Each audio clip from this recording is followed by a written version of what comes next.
জন্য। তখন তার দৃষ্টি চলে যায় দূরে ভেসে থাকা একটা রাফটের ওপর। সে দেখে যেটাতে তার দুই বন্ধু আছে, যারা কোনো রকমে সারভাইভ করে গেছিল। সেখানে একটি মেয়ে এবং একটি ছেলে ছিল, যাদের নাম হলো লুকাস এবং মিয়াং, যাদের দেখে জ্যান ভীষণ খুশি হয়। এবার তারা জ্যানের কাছে এসে বসে। জ্যান তাদের খাওয়ার জন্য কিছু মাছ দেয়। জ্যান তাদেরকে সেই ভয়ঙ্কর জন্তুটার ব্যাপারে বলে এবং বলে আমাদের যত তাড়াতাড়ি সম্ভব এখান থেকে বেরোতে হবে। আমি গত 7 দিন ধরে এখানে আটকে আছি। কিন্তু তার বন্ধুরা তার কথা বিশ্বাস করে না। তারা ভাবে জ্যান মিথ্যে কথা বলছে। তারা বলে আমরা গত 5 দিন ধরে সমুদ্রে ভেসে বেড়াচ্ছি। এত কষ্টের পর আমরা এই আইল্যান্ডে এসে পৌঁছেছি। সুতরাং তারা এখান থেকে আর যেতে চায় না। জ্যান তাদের সেই ফ্যামিলির ছবিটা দেখায়, যেখানে সেই জন্তুটার চোখ দুটো স্পষ্ট বোঝা যাচ্ছিল। কিন্তু তাও তারা এখান থেকে যেতে চায় না। তাই জ্যান লুকিয়ে এদের রাফট নিয়ে এখান থেকে পালানোর প্ল্যান করছিল।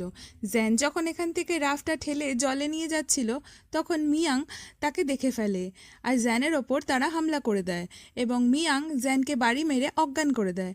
যখন তার জ্ঞান ফেরে সে দেখে তাকে ওরা বেঁধে রেখেছে। তখন রাত হয়ে গেছিল, সেই জন্য জ্যান লুকাসকে তাকে খুলে দেওয়ার জন্য রিকোয়েস্ট করতে থাকে, কিন্তু মিয়াং বারণ করে তাকে খুলতে। তারপর মিয়াং আইল্যান্ডটা ঘুরে ঘুরে দেখছিল আর লুকাস জ্যানের পাশেই ছিল। এদিকে যখন মিয়াং হেঁটে পাইচারি করছিল, তখন ওই জন্তুটি জল থেকে বেরিয়ে মিয়াংয়ের ওপর হামলা করে দেয়। লুকাস তার চিৎকার শুনে সেখানে দৌড়ে যায়, কিন্তু সে দেখে জন্তুটা মিয়াংকে টেনে জলে নিয়ে যাচ্ছে এবং তাকে মেরে ফেলেছে।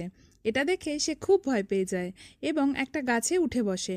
এবার সকাল হয়ে যায়, কিন্তু তখনও লুকাস ভয়ে গাছ থেকে নামতে চাইছিল না।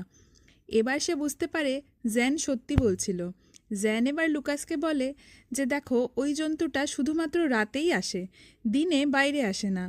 এটা শুনে লুকাস নিচে নেমে আসে। এবার জ্যান বলে যে যত তাড়াতাড়ি সম্ভব আমাদের এখান থেকে বেরোতে হবে।